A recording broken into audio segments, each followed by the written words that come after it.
going to cover Professor Steve Hanke. I played him before, professor of economics at Johns Hopkins University, being interviewed by Adam Taggart. He's got some interesting insights. I thought not just talking about tariffs, but going beyond that to talk about really what's going on in the economy and what, in addition to tariffs, what is causing a decline in valuations. Danny Moses, from the fame of The Big Short, and he's very insightful. I like listening to him. And then Charlie Bobrinskoy, that's a mouthful, Bobrinskoy, and he's got some interesting insights. So I think you'll enjoy all three. They, there's no question that everything touches on tariffs. So that, you'll see that. But each one is kind of taking a different angle on it, about it, what it means for valuations, multiples, or earnings and multiples. We show up in valuations, and of course that really affects the stock market. Some of this will affect the economy as well, because the consumer is 70% of the economy, meaning about 30% of the economy is corporate, and that will show up. So I think you'll enjoy all three of them. My name is Ben Reppond. Welcome to my YouTube broadcast. Today is April 29th, 2025. I'm going to begin with this interview that Adam Taggart does with Professor Steve Hanke. He hits on two issues that are affecting the market and the economy. One is, and I think, the two are kind of tied together. He's an economist, so he is, and professor of economics, so he's going to hit on the things that really affect the economy, but I think there's no way to get around it. These will affect the market as well. One is, and I didn't know this, one is the reduction in the money supply, and in economic terms, that's referred to as M2. And the money supply has come down a lot, which is going to affect the velocity or the flow of money. It has not been this low since June of 2022, and that was a period when the market went down. I think at its low point in June was 24%. And he says there've been 4 times it's gone low like this. One was the Great Depression from 1929 to 1933, and then 3 other times. So a total of 4 times it's been this low. And that tells you that there is a big contraction, and that's going to slow the economy, no question about it. And and then he uses a term that I've not heard, which is called regime change uncertainty. Uncertainty by the consumer in a period of a regime change, meaning political. And this had a big effect when FDR came in during the Great Depression. He came in and implemented a lot of changes. And Professor Hanke goes through those changes and the impact that they had. And he says, and I've heard this from even the Treasury Secretary at the time, said we would have been better off if we had done nothing. But a lot of programs were implemented. Among those were Social Security. Of course, that's been a good thing for us for since that time. But many other work programs and that were put in place that benefited us. But if you study the market or the economy during the 30s, you would see, a lot of up, a lot of down, a lot of both for several times. And he says that it was not until the end of World War II that we actually recovered from all the, the uncertainty, the regime uncertainty. And he says, that's where we are today. We've got a regime change, a political change with the Trump administration, And a lot of changes are coming about, kind of like, and he makes the analogy, kind of like during the Depression. There are different changes that FDR made, but a lot of them, and they were significant. Same thing today. There are significant changes, and there are a lot of them. And the market and those who analyze the market are trying to sort out, what does this mean? Does this mean that this is going to be negative for the economy and the market? Probably, but how negative? And so where do the sellers sell, and where do the buyers buy? So anyway, very interesting. Listen to this piece from Professor Hankey. What's your current assessment of the global economy and financial markets? Negative. All right, pretty easy. I like how you don't mince words. All right, a little exposition on that one. Why negative? Okay, so first, let's start at home, and then we'll go around the block. In the United States, the thing that really drives the economy has an influence on real economic activity, as obviously, and also inflation, are changes in the money supply.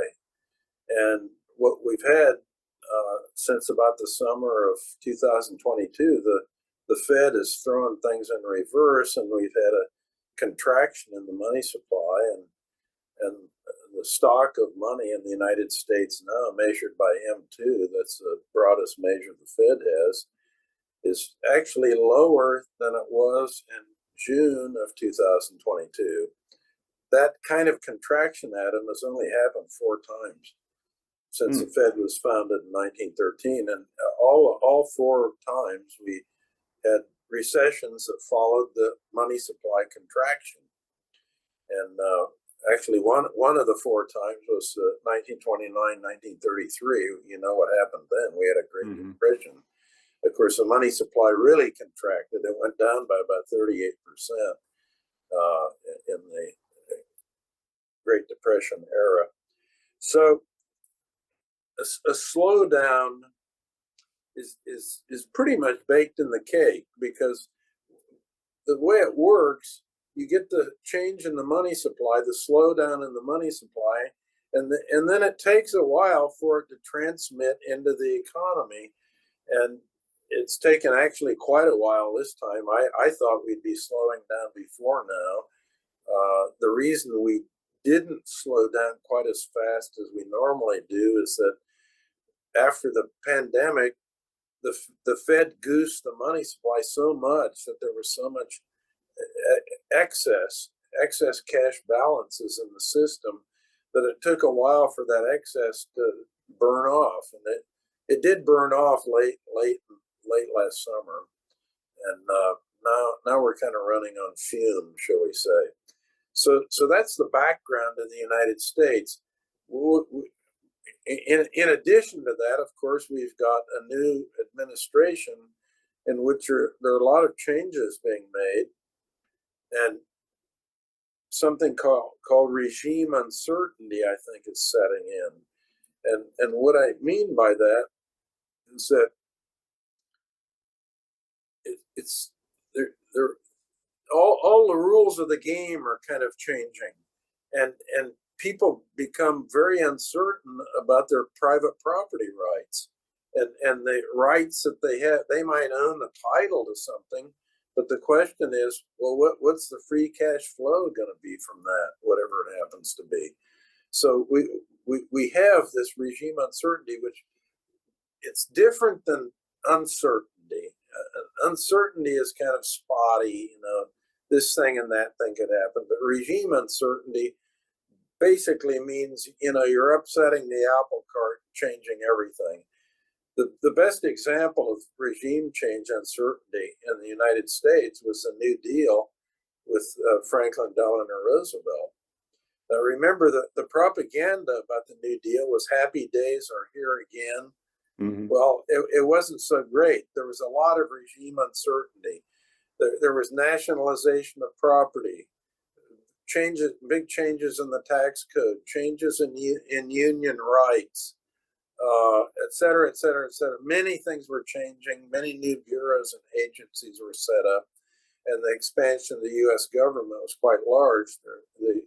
The grabbing hand of the U.S. government became a lot more significant. And for example, just on the monetary part of the thing, the gold clause was abrogated, and the gold that happened in January of 1934. Now, what the gold clause said is that any bonds, any dollar-denominated bonds that had been issued under the gold clause, gave the owner the right to principal and interest being paid in dollars or gold, and gold at the rate at the time of the issuance of the bonds. Well, all of that changed when they abrogated the gold clause in 1934, and the dollar became 41% lighter than it was before. So that's part of regime uncertainty. The whole monetary scheme was being changed. We had nationalization, we had tax the rich, we had union power, we had this monetary change, all in the name of a national emergency. We have a national emergency, the Great Depression. Happy days are going to be here again. We have to make all these changes. Well, what happened is that investors became very uncertain about the veracity of their private property rights, and as a result, they hunkered down and they stopped investing. So from 1929 until actually after World War II, there was almost no investment in the United States.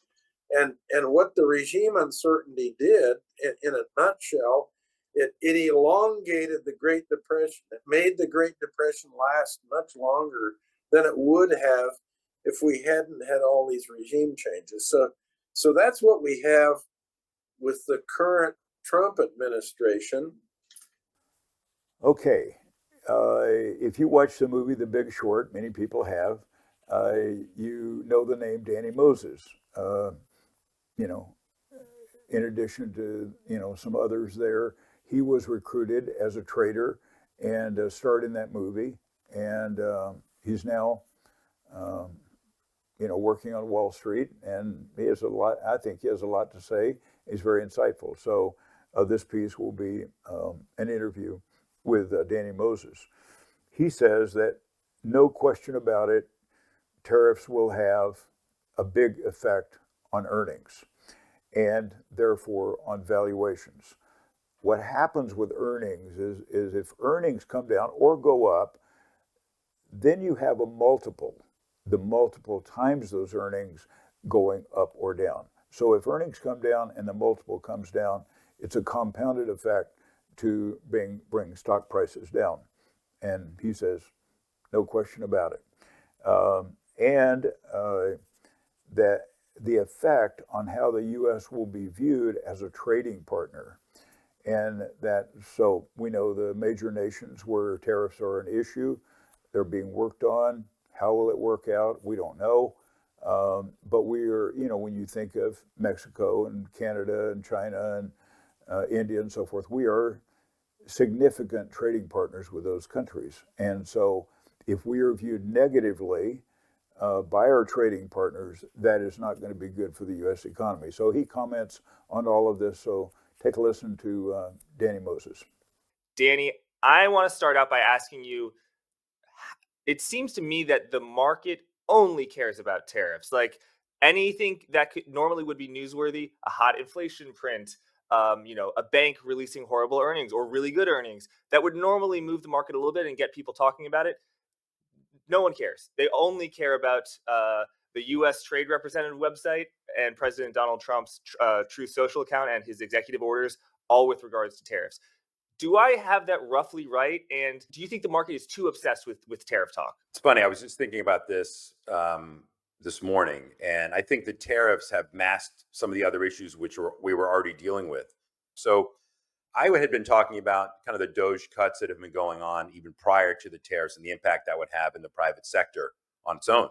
And I think that's going to take a while to pan out. But when you think about the reverberations and the shock to the system of private contractors, and listen, they can claim waste and fraud. Of course, there's waste and fraud in every company, every government, but I don't think it's the extent that we're being told. But anyway, if you're a company that was already dealing with Doge cuts and contracts with the government, and you also imported or exported goods in some fashion, you got double hit. So the extra uncertainty that tariffs has brought in already as people were readjusting to kind of the new norm, I think is adding fuel to the fire. So I think the tariffs are a major issue, but it's somewhat of a sideshow since at the end of the day, this has to get resolved because it's not sustainable. However, the lasting impact of the tariffs coming in is a damage to the fabric, I believe, of the credibility of the U.S. as a business partner. And that, I think, is going to be with us for a while. If you look at a news event or an issue is going to impact the stock market, it's going to impact it in one of two ways. Profits are going to be higher or lower, and then the multiple on those profits is going to be higher or lower. Do you think tariffs are going to meaningfully move actually S&P earnings, corporate earnings, and then also on the multiple, which is a lot more finicky? Are tariffs going to have impact on earnings? 100%. And not only is it the actual tariff itself, it's the uncertainty surrounding the tariffs that makes people slow their businesses down. So if you're a public CEO, you have to be smart right now. And if you were going to produce 100% of something, now you're going to produce 75% of it. You don't know what from a contract that you're signing, plus 30 days, plus 60 days, plus 90 days with a customer, what that's going to look like. Contracts are being rewritten right now, new language, but tariffs. So we're going to cost plus all these stuff. So the answer is it absolutely is going to have an impact on earnings because it's going to have an impact on how companies behave. Multiple wise, you're asking the question. Well, at the end of last year, we were trading at 23 times forward 2025 earnings. We all know that's historically high.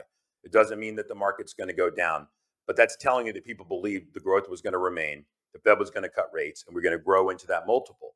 I don't know where we sit right now. On 2025 earnings on the S&P have come down markedly since the start of the year. I think we were around $270. I think we're below $250, but don't quote me on that. So you're asking me, you traded a high multiple when you think you're troughing, right? You traded a low multiple when you think you're peaking. It's a very weird dichotomy, if you want to say, in the market, right? It's a very weird dynamic in the market right now because I think the market itself, without going into stocks, is overvalued. I'm even more convinced of that from the fact that what I just mentioned, that the U.S. as a trading partner, U.S. as a market where people want to own dollars and they do that through investing in U.S. equities, has been hurt. So I don't know what the number is going to look like, Jack, but we have yet to have a cycle since 2008, a real cycle, and we'll see what happens. But when you have quantitative easing, quantitative tightening, acronyms that pop up from the government all the time, it's really hard to get through that. So it's going to be a wild, volatile period. And my message to people is own quality. And that's the stuff that you want to keep owning, and you buy it on dips. Do not own junk. Do not own crap in this market. That's what I would say. So the final piece I want to play is a piece on CNBC, Charlie Bobrinskoy. Tried to say that correct. And he says not to be too optimistic yet. So what we had, the market had come down and down in the months of February and March. And then we had the last few, most of last week, I think it was 4 days, the market went up and up, producing a favorable market for the week. But he says, be careful, don't get too optimistic. That if there are trade deals being worked on, and some of the countries, there's further progress than others. For example, I think he names India and Japan, but there's a lot of uncertainty around Mexico, Canada, and China. And of course, they're significant trading partners with us. So, but he says, even if we end up, let's just say, with whatever countries that are major trading partners, if we end up with a 10% tariff, not much, he said that is still significant, and it will still have a meaningful impact on our economy. It'll put a drag on earnings, and as I said, it'll put a drag on multiples. And he makes a comment that large cap growth is still overvalued. because the valuations were so high going into this year. So take a listen to this. Since before the tariff announcement, now you say you've been bullish, but now you're bearish. You also say to sell growth and buy value, but how's that different from what you've been saying? Well, for 5 years, I think I was saying that equities look cheap, particularly value stocks look cheap, and that people were too pessimistic about the economy, and therefore cyclicals were inexpensive and you should invest there. And I think the difference is that today, I'm a little worried that with this rally, we're whistling past, excuse the metaphor, whistling past the graveyard. A trade war would be extremely negative to the economy. And although there's been some signs of backing down from the outrageous 100 and 140% tariffs that we were talking about, I still haven't heard anything that says that the current administration is going to give up on the core idea of at least 10% tariffs. And that would be, we're already seeing the impact of less goods coming into the ports, less trucking, less items that are going to be on the shelves. I think we have a much higher chance of a recession than we did 2 years ago. And so I think, if anything, people are not worried enough about the effects of the trade war. Okay. Well, Adam, the dominant market mindset this week seems to have been maybe it won't be so bad. You know, maybe it's some of the China tariff indications of flexibility from the Trump administration, perhaps, maybe less Peter Navarro, more Scott Bessent. But is that safe, especially as we look at the beige book, the soft data versus the hard data, and now this Fed report also, there seems to be this continuing disconnect between soft and hard data. Yeah, so we've had this ebb and flow now for the last several weeks. So remember on Monday we were flirting with about 5,100, and we've had a very healthy rally since then, driven by decent earnings. You can't forget about earnings. Corporate America, performed better than feared in Q1, and then also we had a lot of hopeful rhetoric out of the White House about striking trade deals in the coming days with certain countries. It seems like South Korea, India, and Japan are furthest along in that process. These might just be memorandum of understanding or frameworks of deals, not actual deals. And then also you've had some indications of de-escalation on both the part of the U.S. and China in that trade war between those two countries. So definitely a lot of hope on the trade front. But at 5,500 now, I think it's time to fade the rally rather than chase it, because we've already priced in a lot of the trade optimism, and on an absolute basis, we're still talking about very significant tariffs that will be in place even after these deals are struck. And that's something that will have stagflationary implications for the economy going forward. Okay, thank you for watching. If you have questions or comments, leave them in the comments section below. And I've got my email address and my phone number there, so feel free to reach out if you want to do that. Thank you.